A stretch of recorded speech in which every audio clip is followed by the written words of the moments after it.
Sizokhuluma la ngempilo entsha uma ngabe usuqala wamukela uJesu. The reason why okudala kudlula kuqala okusha ingoba uNkulunkulu usuke ese-akha uJesu kuwena.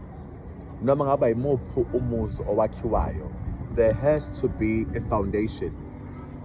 Noma ngabe yimuphi umakhi ofika nje esakha without a foundation, loyo akuyena umakhi wangempela. So we know ukuthi uNkulunkulu is the builder kubona bonke abantu abakuyena, yena obakhayo. Nanoma ibaphi abantu, kodwa uNkulunkulu wabenza ba-exista lemhlabeni. Uma ngabe uNkulunkulu ekunikeza i-foundation le kaJesu, is to start you with kingdom yakhe. And lokho kwenziwa ukuze okudala kudlule.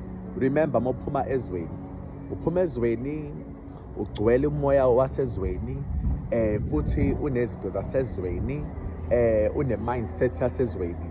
And uNkulunkulu usuke ungakomazi kahle hle, noma ukhuluma ngaye awukakomboni ngey'ndlela ey'hlukahlukile, nolimi lakhe awukojwayeli, nendlela yokuphila ngaphansi awukojwayeli, nephimbo lakhe noma iy'ndlela zakhe awukoyijwayeli. So the reason why people start to lose izinto zabo when they come into the kingdom of Christ, it's because okudala kumele kudlule qala okusha. Ngale nkathi unezinto zikaSathane, uzobuka iroom yakho uthi, hey, umuphi uJesu la? Ubuka ama-achievements akho uthi umuphi uJesu la? Ubuka izinto ey'ningi uthi imuphi uJesu la? It's simply because wena usenyameni. Kodwa la uNkulunkulu yakususa lezi zinto lezi ezokwenza to develop pride, such as friends, such as family, such as business opportunities. Sometimes kuyenzeka akususele nemali yakho ebhenki, noma ikuphi lokho kuzokwenza develop pride, aqale kabusha. Ngifisa ukwenza i-reference ngenkosi yakudala. uNkulunkulu ayeyiphe umbuso omangalisayo. Leyo nkosi ihlele esihlalweni, yafike yathi konke la okwami. uNkulunkulu kephi la? Obheke kwamandla ami mangakanani, nginamandla umhlaba wonke. Buka iBhabhiloni lihle kanjani, bukani.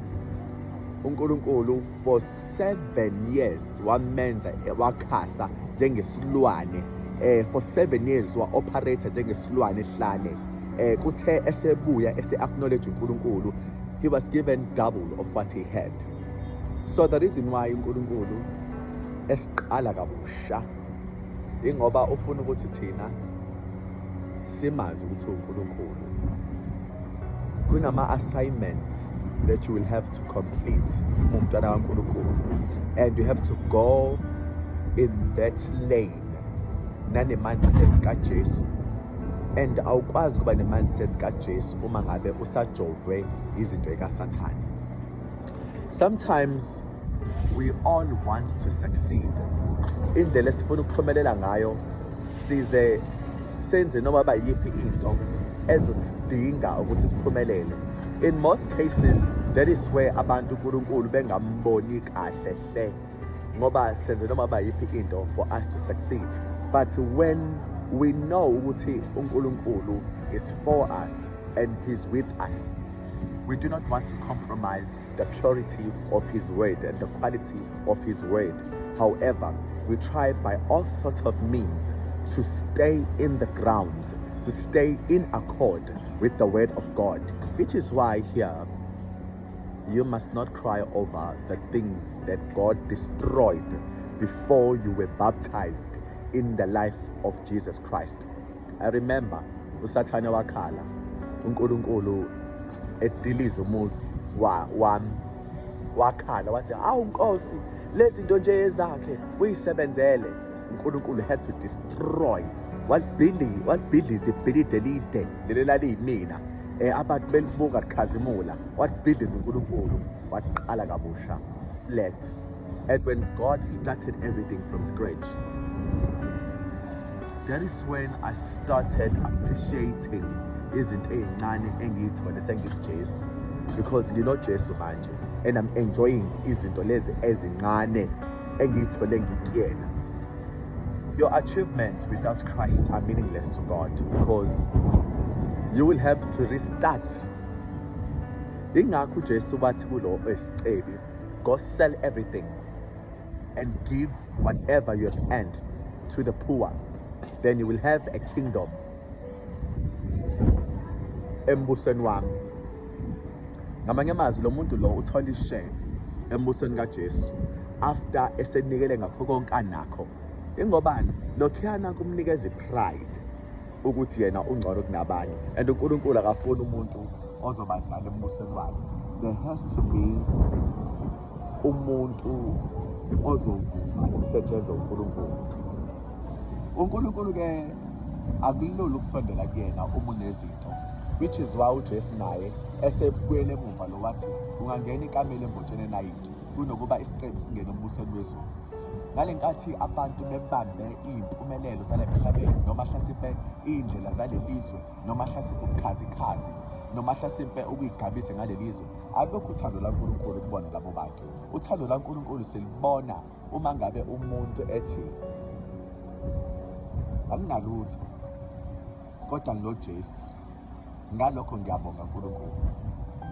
Lo muntu lowo ongenalutho and ongathi desire more but appreciate the little they get from God, lo muntu loyo unayo uNkulunkulu ngempela.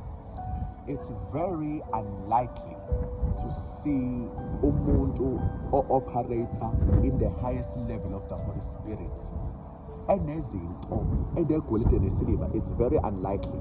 Hlasimpe labo bantu bakhona, but there are 1 or 2 or 3 uNkulunkulu abenze short babika lapha phezulu bakhela umcebo.